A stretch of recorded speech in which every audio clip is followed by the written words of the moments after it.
Hesukristo. Magandang gabi po sa inyong lahat.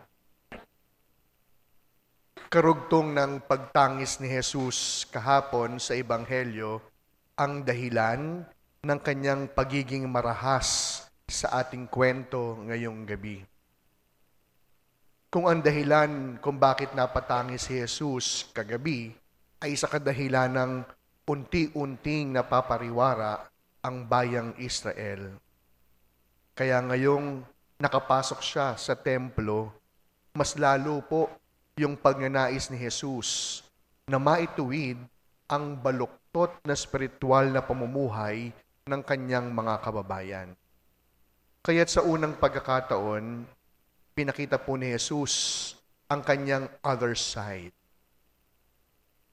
Minsan nagugulat po tayo, no? Kapag ang isang tao, mabait naman yan. Oo lang yan.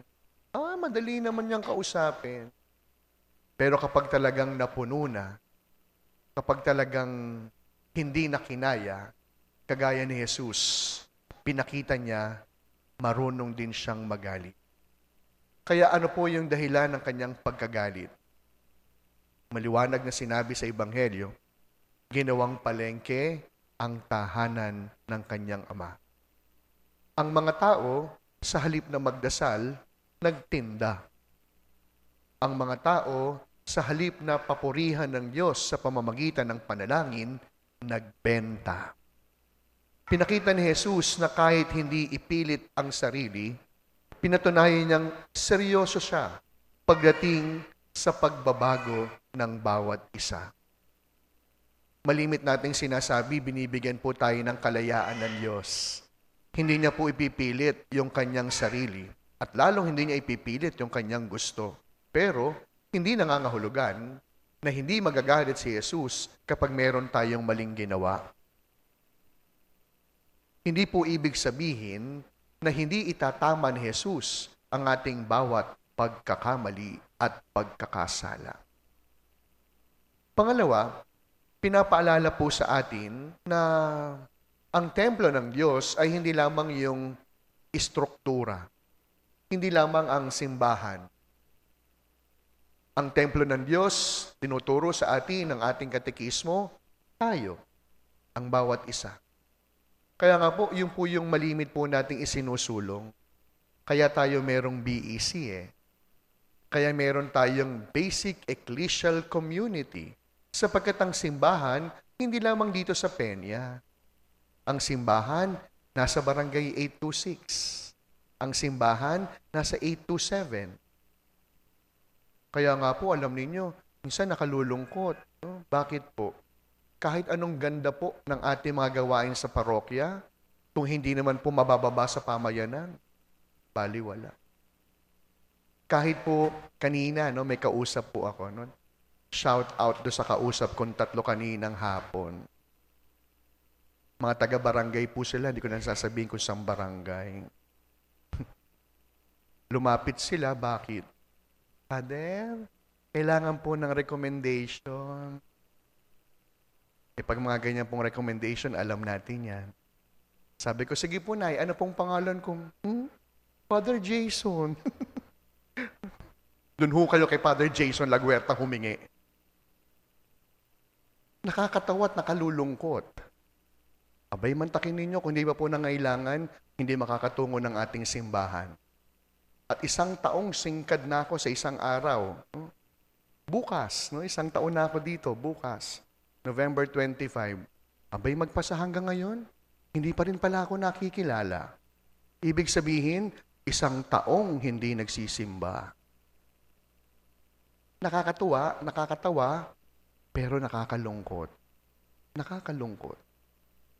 Kaya nga po yung simbahan, malimit ko po itong paalala sa ating mga BEC coordinators. Ang simbahan, hindi lamang yung ayuda. Yung simbahan, hindi lamang sa pamigay.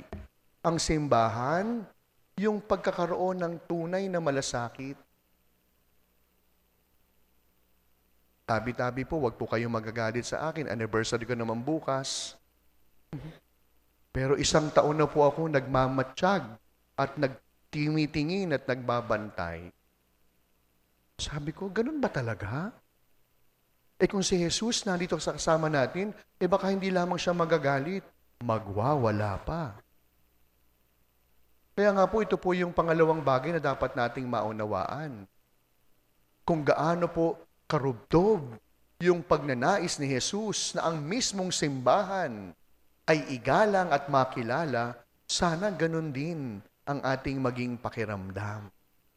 Sana ganun din ang ating pagtingin na ang simbahang minahal, iginalang, ipinagtanggol at ipinaglaban ni Jesus ay siya ring simbahang mamahalin, ipaglalaban, ipagtatanggol at ipaglalaban din natin. Pangatlo, ang templo sa Ebanghelyo, ibig linisin ni Jesus sa maraming kalat. Alam nyo, ilang araw nilang Pasko na. No? Tama ba? Less than 30 days o 30 days na lang. Alam nyo, tanda-tanda ko nung hindi pa po ako pari. No? Nung unang taon ko bilang pari, no? Siguro nakalimutan ng nanay kong pari na ako. Na-ordain po ako October 1, no? That year, unang Pasko.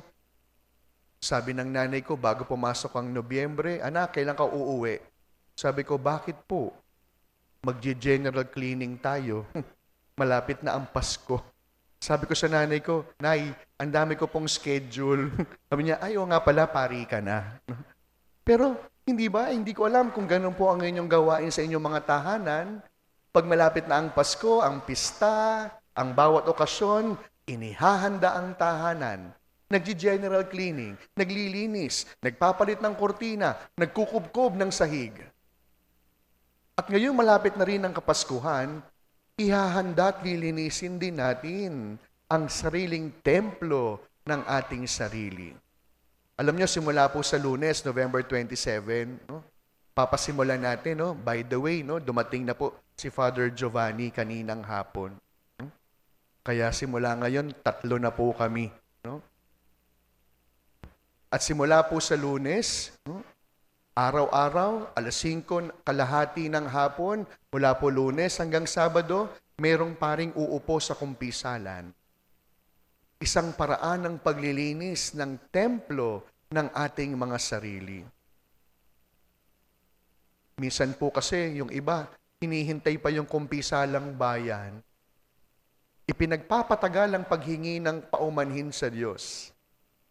Ipinagpapabukas ang pagtanggap ng grasya upang muling makipag-ugnayan kay Jesus.